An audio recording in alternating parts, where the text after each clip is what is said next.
Hello and welcome to space. Now it's amazing to think that everything we can see around us, from planet Earth to distant galaxies, represents just 5% of the universe. The rest is either dark energy or dark matter. We're here at CERN to try to understand more. But first, some other news from the universe this month. The IXV spaceplane is fueled up and ready to launch on the 11th of February. The ESA vehicle to test new re-entry technology will fly up to 400 kilometers before a targeted splashdown.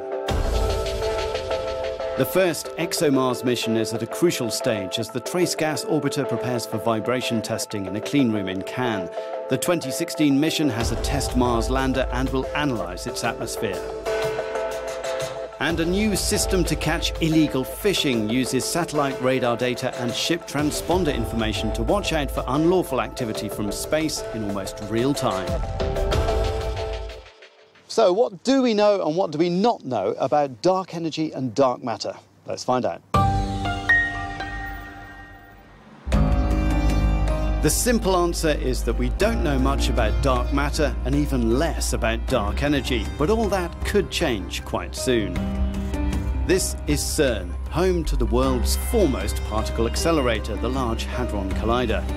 3 years ago, it spotted the Higgs Boson. This year, it's back and better than ever. We hope that as soon as the machine switch on, we might have discovery even in the first days, if not in the first weeks. Take your time and look around. So many things to see. The reason for that optimism is that the LHC is now going to be run at full power for the first time. And at full power, it might identify dark matter. And a place to be. And a place to be. The fact that the LHC is increasing its energy by almost a factor of 2 gives us all sorts of possibilities for discovering dark matter particles. We think that they may weigh something like 1,000 times the mass of a proton, or if you prefer, about 10 times the mass of the Higgs boson, no, plus or minus. And the LHC this year should, for the first time, enable us to actually produce those particles. Such a discovery would have cosmic implications because everything, planets, stars and galaxies, is under the influence of dark matter and dark energy.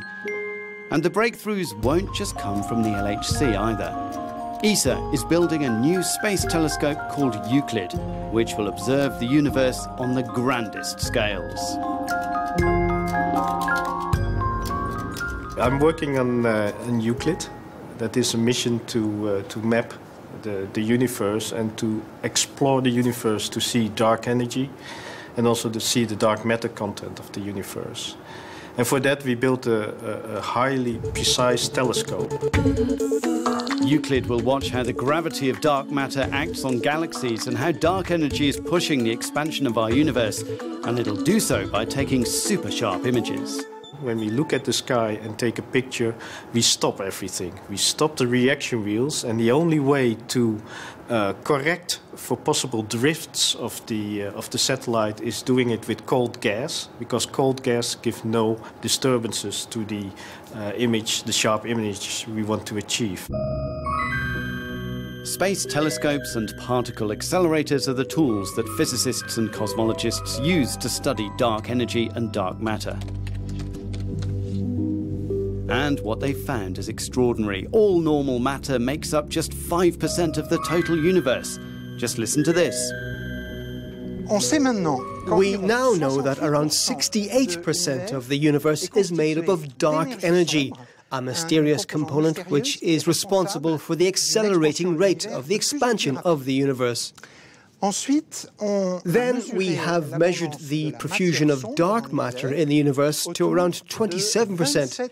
So 27% of the universe is constituted of dark matter, which is responsible for the movement of the stars around galaxies. And then finally, around 5% of the universe is made up of ordinary matter. What's more, the proportion of dark energy is increasing.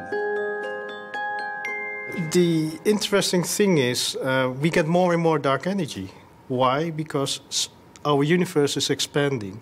And with our expanding universe, we get more dark energy in our universe. Now, the ordinary matter, so dark matter and normal matter, is not expanding, it's diluting. So the fraction of dark energy compared to normal matter is increasing in time. When the universe expands more and more, we get more volume of our universe, we get more space, and we get more dark energy. Dark matter and dark energy are at the root of many cosmic conundrums. But they shouldn't be confused with each other, and they're not related as far as we know. There have been models proposed in which there is a unification between dark energy and dark matter. My opinion is that with our current level of understanding, wanting to create a link between the two creates more problems than it resolves. However, we're making steady progress. Scientists are reasonably sure that dark matter is some kind of mysterious particle, and they'll identify it sooner rather than later. My hope is that 10 years from now, we're going to look back on the previous decade and we're going to be saying, well, this is the decade where we finally nailed dark matter. Now, this is going to involve collaboration between particle physicists and cosmologists. The LHC will soon be cooled down, powered up, and begin smashing protons into each other at light speed, creating new particles in the process.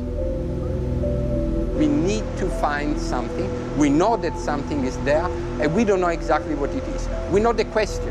We have many questions to answer, and we are pretty sure that the LHC can answer some of them. We hope that it could answer all of them. It is not clear. Below the Alps and up in space, some amazing machines will be working to shed light on dark matter, dark energy, and the universe as a whole. Throughout this year, we're going to be following Europe's astronauts as they train, get ready, go into space, and then come back home. We're going to be at their base in Cologne, finding out what it's like to be an astronaut. So let's go to the Astronaut Academy. 0.06, range ring. Target is normal. My name is Frank de Winne, astronaut from the European Space Agency. We're here at the European Astronaut Center, where we train all the astronauts that fly to the International Space Station. So welcome to the training hall here at the European Astronaut Center. Not only do we have to know how the systems function and operate, but we also have to be able to repair them and troubleshoot them.